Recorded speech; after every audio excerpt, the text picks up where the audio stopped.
Yes, a very good morning to you. Welcome to the Best on Ground podcast. Great to have your company and great to have you back. As you know, what we've been doing is getting together the day before every Wallabies test in 2020 to discuss the big stories ahead of that match, but also everything else that's happening in the world of rugby. And the man who's joined me for the last couple of times that we've done this and done a superb job up here in Brisbane is Jimmy Tucker, who's on the line. How are you, Jim? Extremely good, mate. I feel much better looking at your wall there, mate. You hope that's not a statement about your current state of life, mate, that sort of ragged retro wall. Yeah, and for once I haven't had a shave and I look like I could be a hostage, so you might be onto something there, Jim, but great to have your company. And, well, I guess we decided to go across the ditch and go to a friend of ours, and you could probably assume that because the All Blacks have lost 2 tests in a row for the first time in over 10 years, that we just wanted to hang shit on a Kiwi. But that's not really at the heart of what we're doing today. We've got a guy on the line who not only has a wonderful sense of humour, but has incredible intellect around the game of rugby and can provide some really valuable insight, not only into the temperature across the ditch, but really what's happening in the game all over the world. Scotty Sumo Stevenson from Spark Sport. How are you, mate? Pete, I'm well, and look, it's a real shame that Jimmy and I have dressed up for this occasion, and you've just rolled out a T-shirt that's probably a week old and hasn't been laundered for a while. So, look, mate, next time just lift your shirt game. I'm here paying homage to the great Jim Tucker today because he's a man who knows fashion. So, what a pleasure to be able to talk to you, lads. It's great to hear from you both. Great to have you on the show. Noted regarding the fashion sense, and I guess that's my role as supporting actor alongside the 2 leads with yourself. But I am no wallflower usually, so note absolutely taken. Scotty, we're going to start over the ditch, mate.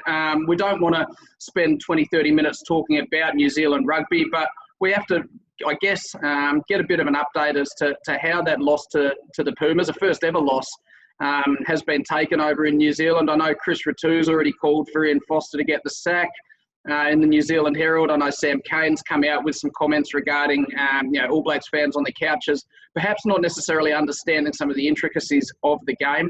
What's the temperature like over there, and how's the 2 consecutive losses been taken? Oh, there's always a spectrum, isn't there? And fans sit along that spectrum. Some fans have been rather magnanimous and just said, as they should, that Argentina was superb. There wouldn't have been too many footy teams in the world that beat Argentina the way they played in that test match. But that's kind of not the point here in New Zealand. We are so accustomed to All Black sides dominating, especially against teams that haven't tasted victory against them before, and Argentina certainly fit the bill. This is an All Black side, and you guys will both know this. They are marketed as being the most dominant professional sports team on the planet. That is their narrative. That's what they go out to try to achieve every week in, week out. Now, you'd have to have rocks in your head to think that that's possible every single week. The All Blacks do lose test matches, but as you mentioned, they don't often lose 2 in a row. They haven't lost 2 in a row since 2011. So this has come with a little bit of soul-searching from the New Zealand fan base. They weren't good against Argentina. They really weren't. They looked listless. They didn't look like they had too much of a plan. They are a team that is fantastic on counter-attack, but as we've seen in their losses in recent seasons, when teams don't make mistakes against them, they really struggle to create, and that's become a real rod for their own back, I think, over recent seasons, and it doesn't seem that that's improving at the moment. Yes, we go back 3 weeks and they put a record score on the Wallabies, but then why the shift? Ian Foster said after the Wallabies lost just a couple of weeks ago that he didn't see anything too different from the Wallabies. So, of course, naturally, as an analyst of the game or a fan of the game, you say, well, then why couldn't you beat them again like you did the week before?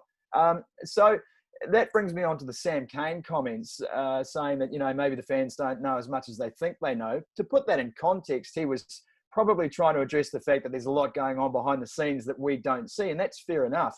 But it is highly unusual for an All Black captain to say something like that. As well-intentioned as it may have been, it came across as clumsy. And, of course, that just adds more pressure. So not only are these All Blacks seemingly in a bit of a hole, maybe it's motivational, maybe they've just got some trust issues around what they're trying to achieve, but then to double down like that, even if it's an innocent comment, and I know Sam Cane, and I know he would not have been trying to throw fans under the bus, but, this is all about optics at the top level of the game, as you guys well know. And sometimes you've just got to keep the mouth shut and stop looking for excuses and stop shifting the blame. You've got to own your losses. You've got to own your results. And this All Black side, I think, just has some learning to do in that department. In regards to that, you mentioned that the way that rugby is marketed in New Zealand and the way the All Blacks are marketed around the world as being the best. I mean, it's like if you're looking at tin tuna, it's the salmon, the tuna that John West rejects that makes John West the best. All of a sudden, if they started using the tuna that they rejected, they wouldn't be the best and people would be surprised. And I feel like New Zealand rugby is not necessarily prepared for the fact that the All Blacks might not be the best. Do you think New Zealand as a society could actually deal with a developing All Blacks team or a team that is ranked third or fourth in the world, heaven forbid, for the next 18 months? Well, New Zealand society could move on without rugby, full stop. Let's be completely honest. You know, it's not the be-all and end-all over here as much as certain people like to think it is. But, you know, the fact is the All Blacks are the foundation upon which our game is funded. Their dominance, their ability to attract cash and corporate sponsorship funds the game here. So it's a big challenge for a team to go out there to continue to live up to the expectation. And by their own admission, they always say that their expectations are much higher than their fans. So, you know, they shouldn't be too surprised if fans have expectations as well. But when you are literally the cash cow for the game, you've got to perform. You've got to keep winning. So that's tough on those players who are expected to perform week in, week out.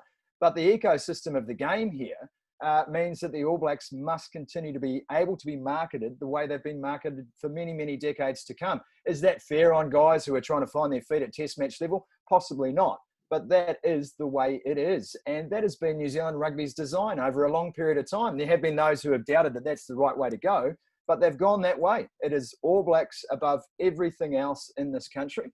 So New Zealand society may be able to move on if the All Blacks start slipping down the rankings long term, but the game here will suffer. Jimmy, what did you notice about the All Blacks' performance against the Pumas last week? What stood out to you? I just think how ragged the finishing was, most of all. 22-10 with 20 minutes to go behind. That's the All Blacks winning in 100 test matches I've seen. They just find a way. And they didn't in this case. And it all came back to how good the Pumas were. Their defence was spectacular. Sumo mentioned letting the counter-attack being the number one weapon in attack. The Pumas in the game, to one count, made only one handling error, which is ridiculous. So there wasn't just that ready supply of ball going back to the All Blacks to do as they wanted to. But they had an enormous amount of ball in that late period and weren't able to convert. I, as Sumo did there, would throw it back onto how good the Argentinians were. They were supreme in that last period under huge stress on their own try line. They had fiendish back rowers getting turnovers, chopping blokes down at the ankles, and that was an unbelievable performance. But surprising, not as surprising as a lot of people painted it. Sumo, one of the reasons, as I said off the top, we wanted you on the show is because we know you do your research around rugby outside of Australia and New Zealand. You are the president of the Auckland Sunwolves fan club. But tell us about the Pumas. I know you've watched a lot of them, the Hug Warriors as well in Super Rugby over the last couple of years. Which players stood out for you and a bit of insight into that team? Yeah, Pablo Matera was the best player on the park in that game, and Daylight was second. But he was ably assisted by his back row comrades. Kremer and Bruni were massive. That entire Argentinian back row was, I think, superb. I thought their locks did a fantastic job. They were dominant. Now, they're big men. And the guy probably didn't get enough credit for me was Julian Montoya, or Montoya as he might otherwise be known in these parts of the world. Now, this is a guy who apprenticed under Agustin Creevy for a very long time, and he's really come into his own as a hooker. He's become almost, I think, as talismanic as Creevy was to that team over a long period of time. And then you put Thomas Cubelli and Nicolas Sanchez together.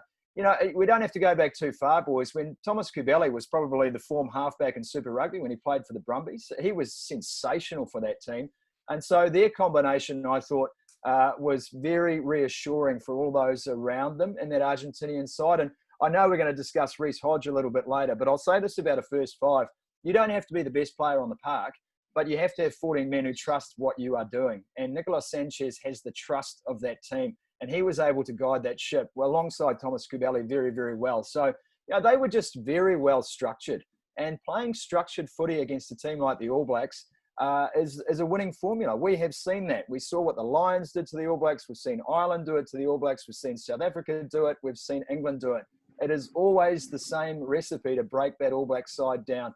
Patience, rugged defence, aggression at the breakdown, and shutting down space and time. And every team that has tasted success over the All Blacks in recent seasons has followed the same formula.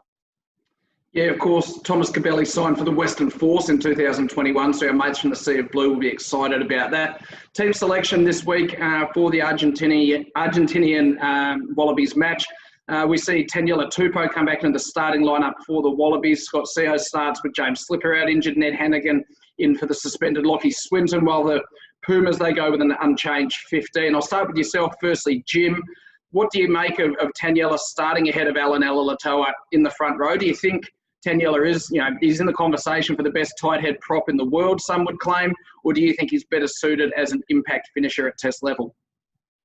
I think you use him in both roles, but I think he's got to start. I mean, that performance off the bench against the All Blacks in Brisbane was superb. Like 3 involvements in the try he scored himself. That was something no other tight head prop does in the world. I was lucky enough to see him in his first trial game for the Reds in 2016. He was only 19, up against Joe Moody, and Moody just buckled him, destroyed him as a prop contest in that trial game. But he went away, learnt, and now they're peers as far as I'm concerned as elite props in the world. And Tupou's just got so much upside still. He's still going to be a better player in years to come. And 2023 World Cup, he's the sort of guy that can be persuasive enough to change Australia's whole fortunes at a World Cup. So you've got to get him starting, and workload issues and all those things. Sure, Alan Alaalatoa will have his starts at various times, but Tongan Thor is just the man. Reece Hodge stays in the 10 jersey. James O'Connor remains unavailable due to injury, as does, of course, Matt Tamua. Noah Loloseo stays on the bench. Sumo, what did you make of Hodge's performance at 10 against the All Blacks a fortnight ago? I saw Morgan Turanui compared it to a kind of a Butch James type 10 performance. Yeah, it's not a bad analogy. Again, I go back to the point I made. Reece Hodge may not be regarded as one of the world's finest number 10s, but you could tell that the team trusted what he was doing. He has the experience. And, I'm sure Jim would agree. And if he doesn't, I'd love to hear the counterpoint to this as well. 10s grow into the role. They grow into the role with experience. The more experienced they are at seeing the game unfold. And Reece has spent a lot of time at fullback. So he's got a good wide picture of a game of rugby. And you can see that in effect with him, I thought. He brings the best out of players around him. He was ably assisted too by a great midfield performance, I thought, in that test against the All Blacks as well. Young guys, but gee, they played well. And I think the one strength of Reece Hodge's game for me is his ability to align his defence. And, I think that comes down to experience. He knows what he's doing and he knows how to talk. And one thing that Dave Rennie would have worked on, I am sure, is the communication in that side. And Reece has got a good, loud voice, and it's a voice that cuts through the team. So he's got a good pack going in front of him. He's got Nick White, who we know how well he's playing at the moment. He's got youngsters outside him, and he's controlling the game with his vision, with his voice, and with his competence. And having that competence in a team, having the trust of your team is really crucial. So I expect him to go back out there and not try to do anything too different to what he did against the All Blacks, not try to do too much. Just try to be the voice of reason when he's got a whole lot of youngsters around him still. I agree, Sumo, that ability to not overplay your hand when you're thrown into that key position is so important. Like he just moved the pieces around a little bit and he defends in the front line. Like his tackling is spot on, and that in itself takes away 3 or more jigsaw pieces that you don't have to move around them, or chess pieces rather. So that's a really stable situation. And the fact that in that test against the All Blacks, he put over the kick, set up the try early in the game, suddenly all the teammates go, wow, okay, fine. Like we're on the page with Reece Hodge. And that's so important, that reinforcement. And of course, Tommy Wright, Jim, you and I have both been saying for a few weeks we'd like to see him in that team, and he looked absolutely at home. The back row, there's the stability around Michael Hooper at 7 and Harry Wilson at 8, but still a bit of a changing of the guard in regards to the 6 jersey. Ned Hannigan comes back in. He's also the only lock cover in the squad with 2 back rows on the bench in Rob Valentini and Liam Wright. want to know your thoughts on the right back row mix for Australia, Jim, considering we're still not seeing Pete Fairbairn, we're still not seeing Isi Naisarani. Fraser McRight's in that squad. He's not selected. Lockie Swinton had a pretty impressive first 30 minutes before that red card. Jack Dempsey's not in the mix at the moment. What does that Aussie back row need to look like? Well, I think it's a factor of circumstances. Really, we've got no locks standing up anywhere in the country apart from the two boys we've got on the field. It might be different if you had Rory Arnold or Isaac Rodder in the mix, but you need Ned Headingham there to provide very solid line out. That's so important, especially against Argentina, against any team. You just need that guaranteed set piece ball. So Hannigan really has to stand up there and win his ball. Now, is at the optimum back row, down the track. And I think Rennie's picked wisely here. They've got to compete with Argentina ferociously at the breakdown. So Liam Wright on the bench is really smart. He gets a lot of forced penalties, turnovers, excellent defender. He'll make his 20 tackles a game. So I think he's a really wise choice on the bench. So it's just a bit of a balance at the moment. I think the back row will keep evolving. But that is also a point that frustrates the hell out of me. One of the conundrums that brought Michael Checker unstuck was changing his back row for 4 years. And he never quite got the optimum back row for the World Cup in Japan last year. Didn't get optimum halves and other areas too. But he didn't work out the back row, and he was a former back rower. So super important, because Australia plays their best footy with a great back row, and that is decades old. We were speaking on the phone yesterday, Jim, and you said it'd be interesting to know what Sumo thinks, the perception of the Australian team in general at the moment. And I'll tie that in, still around that back row setup, because Sumo, you would have watched a lot of Pete Fairbairn in his time at the Crusaders. Clearly, Isi Naisarani's had 3 or 4 years of sustained excellence at Super Rugby level as well. So, two-part for you. One, are you surprised that those two gentlemen aren't in the mix at the moment? And two, what is your perception of this current Wallabies team? Is it an improvement on 2019, or is it still very much a work in progress? Well, it's naturally a work in progress, but I can assure you that Rennie will have very strong reasons around why he's not picking someone. And I guarantee you a lot of that is about 80 minutes worth of fitness. Knowing that, a guy might make three great carries. He's a camera time player. Isi Naisarani is a great player, right? He's an entertaining player to watch. Is he going to dig in and make 5 consecutive tackles in a game of footy right now? I'm not sure he is.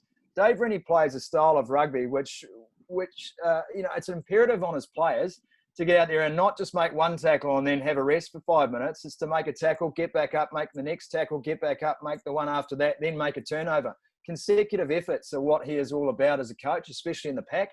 And that's why he's got great faith in Sam Cane. His comments about Cane this week is so true, right? Cane is a consecutive effort player. And if you watch Sam Cane closely, that's what he does. That's why Hannigan's in the mix, I think. Hannigan's not there because he's a skillful player. He's not. He's developing some ball skills around his game. Hannigan's there because he's going to go and hit every ruck he comes across. He's going to make his tackles. Hooper's there because he's the most outstanding loose forward you've got in the country, and he's a good captain. I think, we're going to see the best out of Harry Wilson, I think, over the next 3 years. He's developing. Yeah. You've got Fraser McRight's in the wings, but I think Rennie would have looked at what happened to Liam Gill. Fraser McRight has just come out of an under-20s World Cup. You're going to throw him into test match rugby right now in one of the most attritional positions in the game, or are you going to let him develop so you get long-term out of him? And I think we've seen over time that in Australia, some back rows have been rushed into top flight footy far too early, and it's had a detrimental impact on how long their career goes for at top flight. So maybe Rennie's just taking his time and finding a balance, but what he wants and the style of game he wants to play is going to require immense fitness. And I'm pretty sure that's all he's really been working on over the first 6-7 weeks in charge, getting these guys up to full fitness to make consecutive efforts. It's a really interesting point you make. Sorry, you go, Jim. Yeah, well, you look at that last moment in Brisbane when Corabetti made that brilliant chop tackle, that one-on-one tackle he had to make that could have decided the test, and didn't stay on the ground. He got up and he was frantically into the next play, and that is so important. And you go back to 2015, Ben McCalman, that double tackle he made in the corner when the Wallabies were down men against Wales. That was just one of the supreme plays from the Wallabies of the last decade. And that is all that double effort that really gives you more than 15 players on the field, essentially. Yeah, really well said, Jim. And I was going to say as well, it's a really interesting point you make about throwing back rowers in the mix too early. You referenced Liam Gill. Sean McMahon's a bit of a different situation in that clearly he was capable and ready, but I think the toll that playing so much professional rugby so young has had on his body has certainly influenced the decisions he's made from a contracting perspective and his desire to move to Japan where there is less stress on the body and to look to prolong his career or to look to capitalise financially because he doesn't necessarily see a career going until he's 33, 34, 35. So I think that's a really interesting point. Final one on this week's match.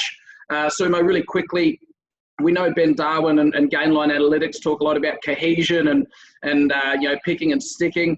Do you think that having the same 15 for the Argentinians for their second test match in over 400 days, do you think that will be beneficial for them heading into this match? It's the way they like to play. They've got a winning formula. Why change it? I think that would be Mario Ledesma's point of view. Also, that may say something about the depth in that Argentinian squad. Look, he's got to go out there and he's got to have a victory. There's a great subplot to this game too with the involvement of Michael Cheika, isn't there? So, genuine interest, I think, from an Australian point of view. But, Argentinian sides, for mine, don't often make wholesale changes. And why would you after a game like that? What is going to be interesting is just how motivated these guys are going to be to back up what was the best Argentinian performance I can remember in the last decade and do it again against Australia. It's a different kind of footy team. They're going to require a different kind of thinking. They won't change their plan, but I know that Rennie will know exactly what's coming down the chute now, and he will have made some adjustments to suit his team and their ability to get on attack again against this Argentinian side. It's a big moment for Dave Rennie. He would love nothing more than to unpick this Argentinian side so that he could put another sort of thumb on the nose to New Zealand rugby, basically. Yeah, and there's a trophy on the line, a Tri-Nations trophy that both teams are well and truly in the mix for. And, I think there's a wonderful stat, which is that in the professional era, no team has ever won the week after beating the All Blacks at a Rugby World Cup. So, you wonder, have the Argentinians played their grand final already? We'll certainly know by full time tomorrow night. We're going to turn to Super Rugby really quickly because there has been some announcements in recent days recent weeks around 2021 and Trans-Tasman crossover matches returning, which is exciting. Scott, what about the 2021 Super Rugby announcement makes you think that competition is going to trend upwards next year after years of constant decline? Well, what an extraordinary 6 months it's been as an observer of the administration of rugby in this part of the world, that's for sure. And we've got no time to unpick all of that. But decisions have been made. New Zealand's gone for a Super Rugby Aotearoa. Australia's gone for an Australian competition. We've got crossover matches. We're ostensibly trial running what 2022 looks like. 2022, as far as I know, is going to be 5 Australian teams, 5 New Zealand teams, a Fijian side and a Pacific side. That's, to the best of my knowledge, what the plan is currently. Whether everyone has the money and the stake in the game required to make that happen is another case. But look, that's what it looks like. So I think Super Rugby is slowly getting back to what Super Rugby probably should have been 5 years ago, a Trans-Tasman competition with some Pacific flavour. Would have been the best thing we could have done for the game. We're late to the party, but hopefully the DJ's setting up now and we can get the party started with a proper competition that makes sense to our part of the world. And with your ear close to the ground over there, what are you hearing around that Moana Pacifica team? What are you hearing around that Fijian team and their inclusion in 2022? I hear the Fijian side's got the cash, so they're good to go. It all comes down to money and property rights. It's professional sport. There's no altruism here. There's just who can show me the money. It's a real Jerry Maguire moment. Look, Moana Pacifica, there's a real appetite for it here. It's all going to come down once again to who owns that franchise and who can fund it. There is some resistance in New Zealand to New Zealand Rugby funding a Pacific team because, of course, they've got 26 provincial unions here that they also need to fund. Those are the constituent members of New Zealand Rugby. So I think there's some water to go under the bridge, but there's no doubt that there's an appetite to have a Moana Pacific side here. That will be the plan going forward. And I think there's still some question marks in New Zealand rugby circles about whether Australian rugby can afford 5 teams in a competition in 2022. I'm pretty sure that the guys at the helm of Australian rugby right now have enough contacts to make that happen. And New Zealand Rugby is currently courting some pretty big private equity, we understand. So, look, we'll see where we get to. But again, administrators tend to get in their own way in rugby circles, don't they? So hopefully common sense prevails and we have a competition that first and foremost is good for the fans of the game. Jim, we talk about depth of Australian teams, and Sumo mentioned it there. Normally when we're having those conversations, we're worrying if there's going to be enough quality players to fill out teams like the Melbourne Rebels and the Western Force. But the big worry heading into 2021 has to be the New South Wales Waratahs. The 4 other teams continue to announce new signings, retention, academy signings, prospects they're bringing through. The Waratahs, it seems to be just a case of a steady stream of players who won't be returning. And their chairman, Roger Davis, has made some pretty stark comments in recent days around the fact that the Waratahs have to look at their financial situation and their ability to sign players to their squad. I know you're a proud Queenslander, but how concerned should we be about the Waratahs right now? Concerned, but I mean, they're going more than anything through a regeneration process of their whole squad. They haven't had as many chances along the way, but this year we've seen guys come through like your James Rams and Harrison at number 10, Nawaka Nitawasi, Angus Bell. They've got some, Lockie Swinton, they've got some really good young players, and that's where the future of the Waratahs has to be. They've got they have more than 50% of the players, 60% of the players in Australia are in Sydney, New South Wales, whatever you like. So they've got the ready-made talent there. They've just got to polish it up perhaps better than they have been. That's the significant point for me. We talk about the strength of Australian rugby. One of the difficulties is always that Queensland and New South Wales essentially produce all the talent, but 5 teams are feasting over it. And that the equalisation through other teams hasn't always worked out. And Sam Bruce from ESPN this week really pumped the idea of a player draft, and that perhaps has some traction where you get a cocoon 23 in your province, and all the rest of the talent gets put in a draft, and you keep that off-season discussion about how your team's going to look by creating this draft situation, which other teams, other sports do, to keep the narrative going of excitement for the following season.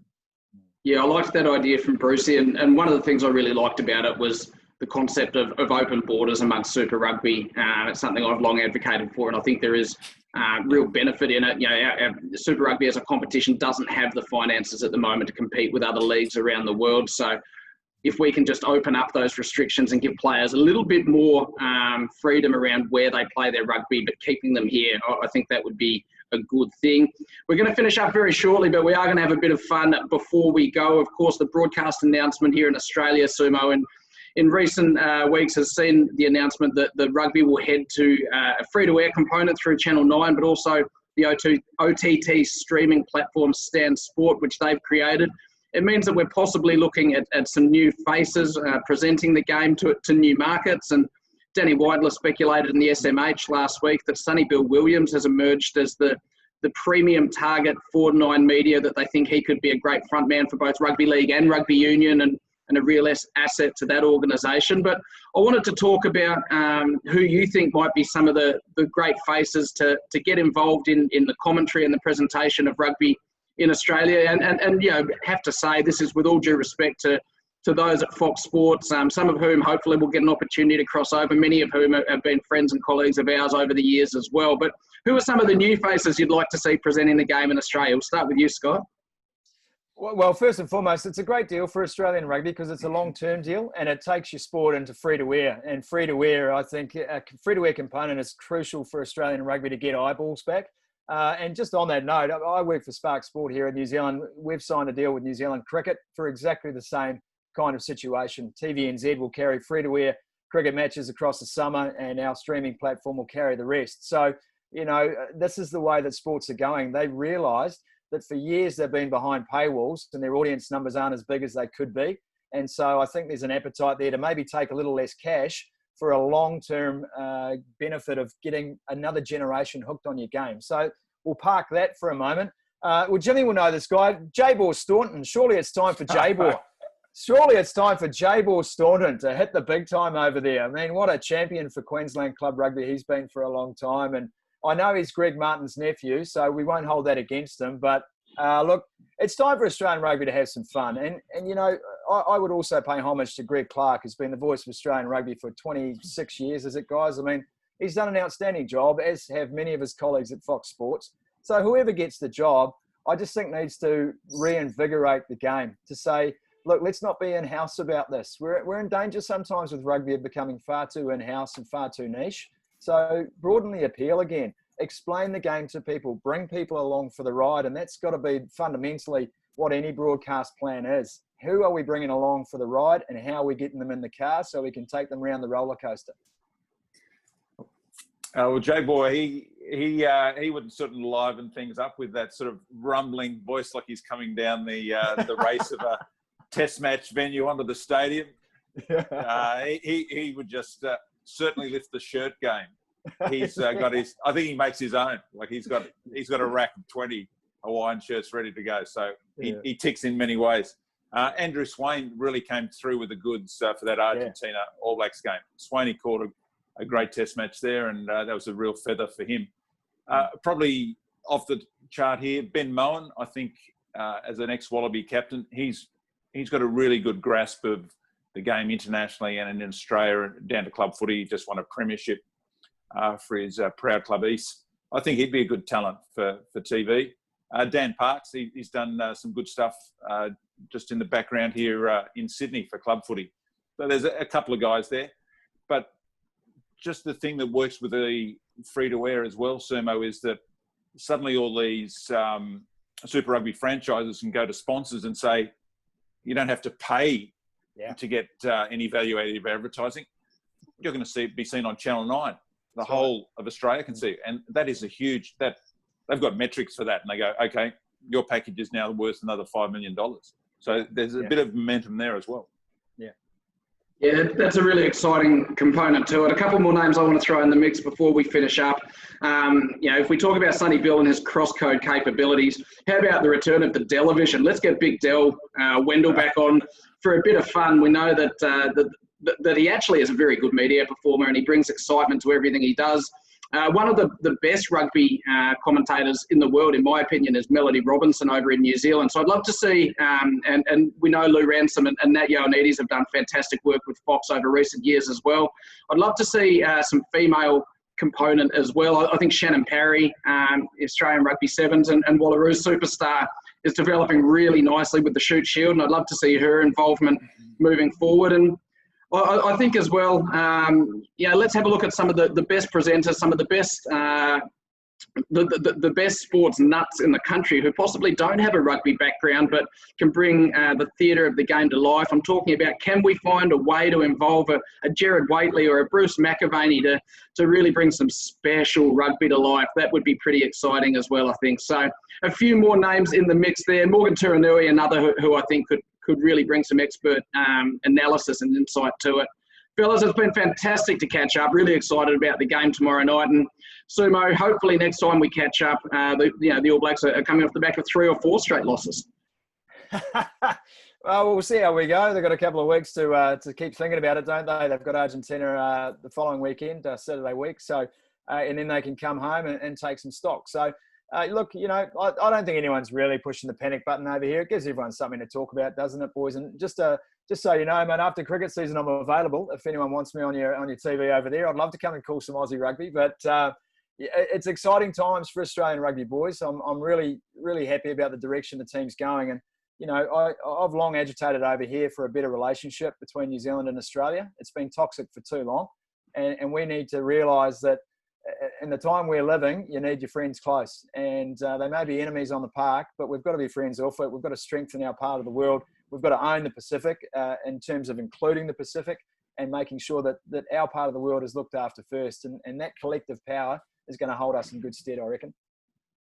Really well said. I've got the countdown here from Zoom telling me that if I don't finish this soon, I'm going to have to pay. And you guys know me well enough to know that I'm not likely to want to do that. So, Jimmy, we'll leave it with you, mate. Thank you so much for jumping on again. And I do have a Wallaby based in Japan who has said that if Australia gets the win this week, he will join us for our final pod of the year in a couple of weeks' time. So fingers crossed we get that happening.